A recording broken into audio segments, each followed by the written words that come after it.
Hello, everyone, and thank you for joining us for this next session, sponsored by SmartLabs, that will be dedicated to demystifying the migration to Android TV for operators. My name is Saeva Nebier. I'm part of the analyst team at DataXis, and I am with Gary Hamer, SVP Sales and Business Development at SmartLabs. Hi, Gary. Could you briefly introduce yourself and SmartLabs for the audience? Sure. Hi, Saeva. Thanks for the opportunity to speak to you today. My name is Gary Hamer. I'm the SVP of Business Development at SmartLabs. I've been involved in IPTV for over 15 years, and I now lead the commercial activities at SmartLabs. SmartLabs is a leading provider of software solutions which drive multi-network, multi-screen TV platforms. And we also design and manufacture feature-rich set-top boxes. What this means is that SmartLabs enables operators, service providers, and content owners to deliver content to their customers over any network and to the screens of their choice. Today, SmartLabs solutions deliver content services to over 6 million of our customers on multiple devices, including set-top boxes, mobile phones, smart TVs, and PCs. So of specific relevance to this discussion, we currently have 8 operator customers running Android set-top box-based services using the SmartLabs multi-screen solutions. And in this discussion, I hope I can share some of the key learnings from working with these service providers to launch their services. Mm-hmm. Okay, so can you tell us a little bit more about how SmartLabs worked with these service providers to launch the services that you just described? Yeah, of course. SmartLabs will always engage with an operator in a consultative way, as you'd expect. So when in conversation with these operators about their requirements for an Android set-top box-based solution, it's really important to remember a couple of key points that reflect the maturity of today's TV market. Firstly, the set-top box element of any service is only one part of a modern multi-screen TV offering. The service provider will typically want to offer video services not only to set-top boxes, but also to mobile devices, smart TVs, and PCs. Therefore, it's important to really understand their plans and to ensure the solution addresses each device in order to create a unified and coherent service. We find service providers lead the discussion with Android and Android TV, as these are the current buzzwords, but for a growing number of operators, non-set-top box devices are becoming increasingly important, and we're seeing significant growth in smart TVs and obviously mobile devices, which we've heard about this morning already. Secondly, the service providers typically already has a TV service as part of their multi-service offering, and their existing TV service will typically include a volume of legacy set-top boxes in the field and an established TV headend.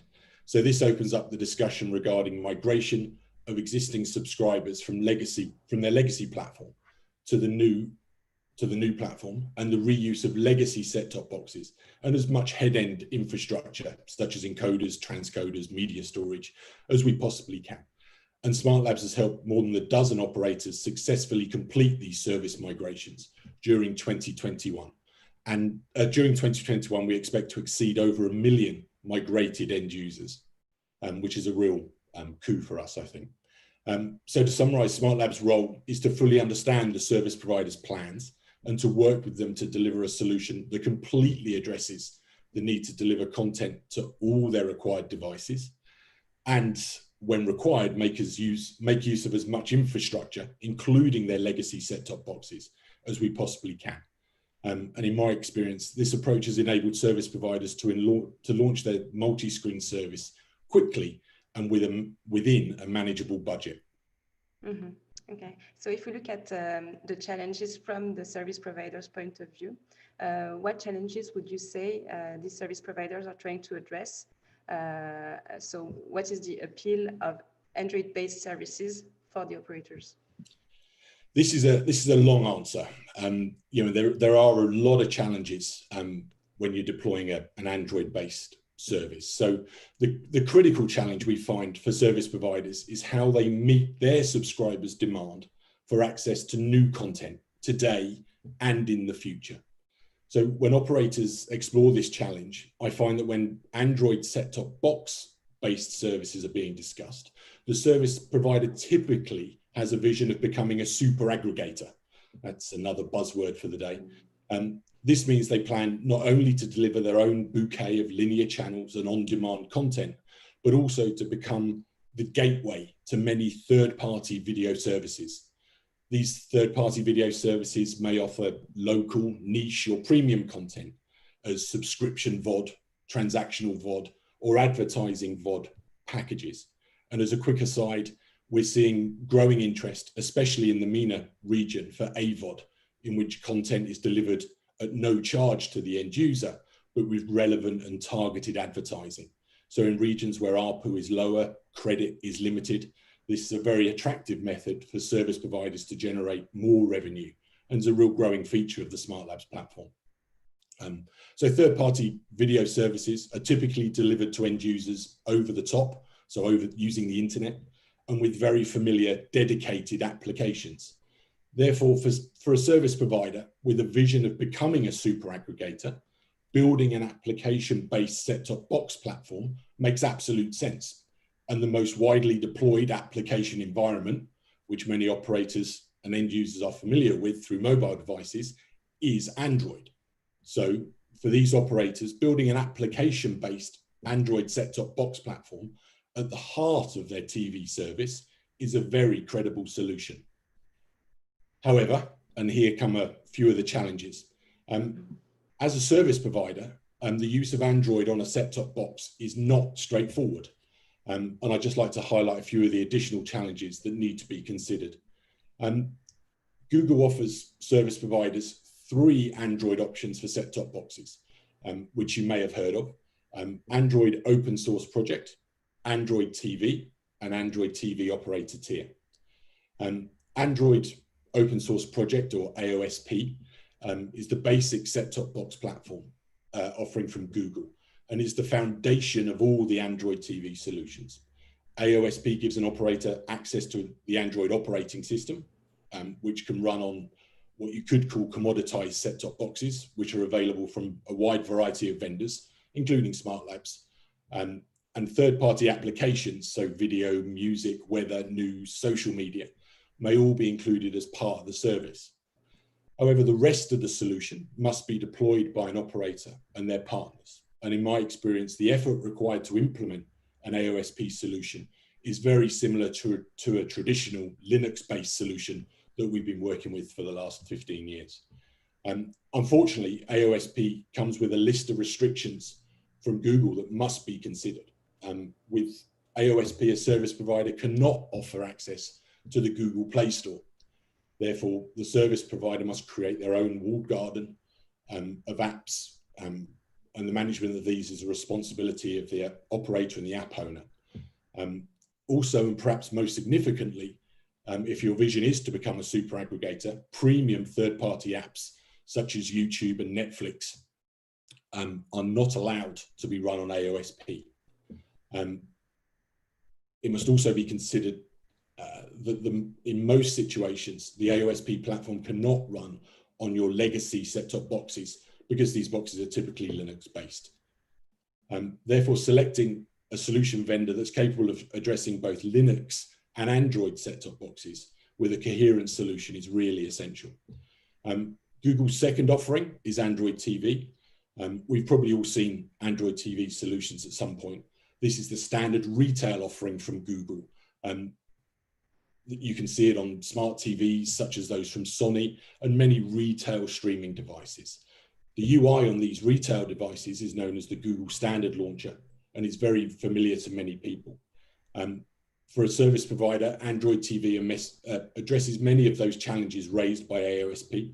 It includes the complete Google Play Store, giving end user access to thousands of third-party apps. It includes access to a suite of other Google apps, including voice search and YouTube. And the need to develop your own set-top box UI is removed, as the service provider is obliged to use the Google Standard Launcher. This all sounds very nice, but for a service provider, there really are some significant limitations. The standard Google Launcher, for example, cannot be customized. So the service provider cannot add a logo or colors or change the layout. So this raises the questions of how an operator distinguishes their offering from the product that's available on the retail devices with exactly the same look and feel. A service provider must also offer access to the complete Google Play Store, which gives end users access to competitive applications, which is also not hugely desirable. And also the premium apps are excluded from the Google Play Store by default. So operators still have to negotiate agreements with those premium app providers. And finally, the Android TV service must be offered on set-top boxes that are certified by Google, so they clearly can't work on legacy set-top boxes. Therefore, and quite controversially, I'm of a really strong opinion that Android TV is not an operator-grade solution. But as Google do, Google have listened to the market and recognized one of these shortcomings and introduced Android TV operator tier. This is an operator-focused extension of Android TV that delivers all the benefits of the basic Android TV, but with Android TV operator tier, a custom launcher may be created. So this allows service providers to customize the customer experience with logos and branding and layout changes.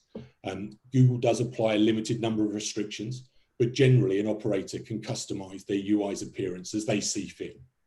And this allows an operator to differentiate their offering, which is a huge benefit to an operator in a crowded market. Unfortunately, this flexibility introduces another challenge.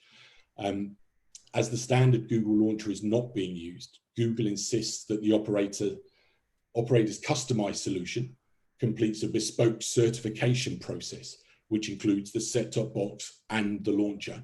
And this certification process must be repeated with every Android point release and for any material changes to the launcher. So this is a real burden to a service provider with their resources, and it really must be considered as an ongoing requirement if you do choose this route. And it's also, and very importantly, an overhead for Google. So in my experience, Android TV operator tier is not available to every operator, and Google applies quite strict, but unfortunately unwritten selection criteria. However, all of these, with all that said, the Android TV operator tier is currently the platform of choice for operators who wish to become a super aggregator. So as I said during my introduction, SmartLabs currently has 8 operator customers running Android set-top box-based services using the SmartLabs multi-screen solution. 7 of those are based on AOSP, and 1 is based on Android TV operator tier. And in each of these projects, we've deployed appropriate elements of the SmartTube multi-screen solution and ensured that we've used as much existing infrastructure as possible. How are we doing for time, Saiva? Should I run through some of our services, or should we jump on to some of the next questions? You can detail the services. I just have a few questions for the end. Okay. If we look at the services we've deployed, the 8 services, 3 have had existing TV services with deployed Linux boxes. So SmartLabs has migrated users with legacy Linux boxes to a new UI. We've introduced Android set-top boxes with the same UI look and feel as the Linux boxes. And we've introduced new services on mobile devices, smart TVs and PCs. And we've reused existing head-end equipment where possible. With these deployments, we've deployed on-prem, so in an existing head-end with an existing operator's network. Unusually, we've had 3 greenfield deployments, which are very rare nowadays. So a greenfield is where there's been absolutely no TV service in the past. Here we've deployed a new AOSP platform from SmartLabs and delivered a solution on set-top boxes, smart TVs and mobile apps. And in these environments, we delivered, these were ISPs, and we delivered into what we're calling a private cloud. So not really an open cloud, but a virtualized environment. One of the services was an enhancement or an augmentation of an existing solution. So we deployed an AOSP platform that allowed the service provider to go off-net with an Android-based platform. And then finally, our operator tier platform, which we're very excited about and will launch with a premium brand in Central Europe in 2021. They've all been very challenging, and there are a lot of challenges when deploying an Android set-top box-based platform. But we're very proud that we've delivered these 8 platforms, and we have more in the pipeline for the next years. Okay, so this was indeed a very detailed answer. Thanks for Sorry the about that. explanation. Lots of challenges. So if we look more at the risks for operators now, how does an operator deal with the risk of developing a dependence on Google? It's a good one. I think you need to deal with Google. Operators are really used to dealing with vendors and solution providers, and I think they should deal with Google in the same way. Google wants something from your service and from the service they offer.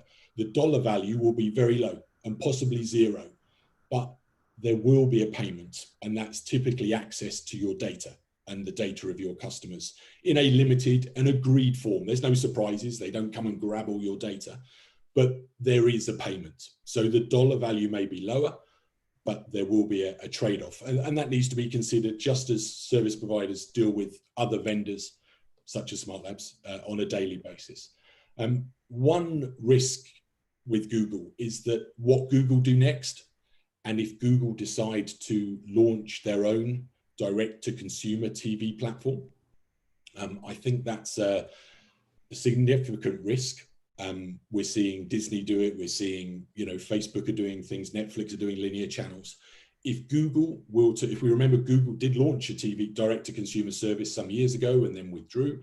If they had to take that path again, then they position themselves in a quite competitive situation. And I think, again, that's something that needs to be considered whilst an operator is doing their due diligence. Mm-hmm. There's another limitation that can be highlighted. It's the limitation in terms of personalization possibilities for the operators. So what are these limitations depending on the type of solution that they select? Yeah, I think I highlighted that in my big answer. AOSP, a solution, an operator can build the service that they desire with lots of design changes, lots of features and functions. Android TV operator tier, they can create a similar look and feel and introduce premium apps and the App Store, etc. But with Android TV, there is no customization. So just standard Android TV, you are presenting what is really a retail looking device. And I think for an operator, that's very unattractive. Mm-hmm. Okay. And if we dwell a little bit more on the possibilities to implement the access to applications and content providers. So would you say that the partnerships with these services, these OTT services that are so demanded apparently by the customers, are accessible as promised for the operators? They can be. It really depends on your region. It's a straightforward negotiation. If we talk about Netflix, they're very open, very easy to get into discussions, but they do exclusive deals in regions, so that if an exclusive deal has already been done, it's very difficult for you to get access to that premium content. Other brands are just the same, but the lower level applications, the less premium, if you like, or the regional applications, I think it's very easy to do those deals and to get those applications on the box. That's certainly what we've found. The real premium guys are very difficult. Just as dealing with any other content, you need to consider them as a content vendor, and they work in that same way. They want to dominate the conversation. They want to make sure that their content is represented correctly. So it should just be considered as if you were dealing with a big studio in Hollywood. They are a big studio. Okay, so maybe this will be my last question before closing. How do you see the market evolving? Do you think that we'll observe a domination of Android TV in some regions? I really do. I think we're seeing much more movement to an app-based environment, and we're seeing the SVOD platforms and aggregation becoming more important. Whether you become a super aggregator or whether you become a moderate aggregator, I think a lot of operators are looking to bring in that aggregation element to their service. So I think Android TV or Android-based platforms whether that's AOSP or Android TV operator tier, I think they will, in the near, for the foreseeable future, continue to grow in their popularity. Okay, so thank you very much, Gary, for sharing your experience and thoughts. And thanks everyone for joining us for this session. So we'll now have a short lunch break of 45 minutes before moving to the next panel that will be dedicated to the future of video distribution in the media industry. And I remind everyone that if you have questions, you can reach us directly through the Swapcard website, so don't hesitate. Thank you, everyone, and thank you, Gary. Thank you. Thanks, Sam.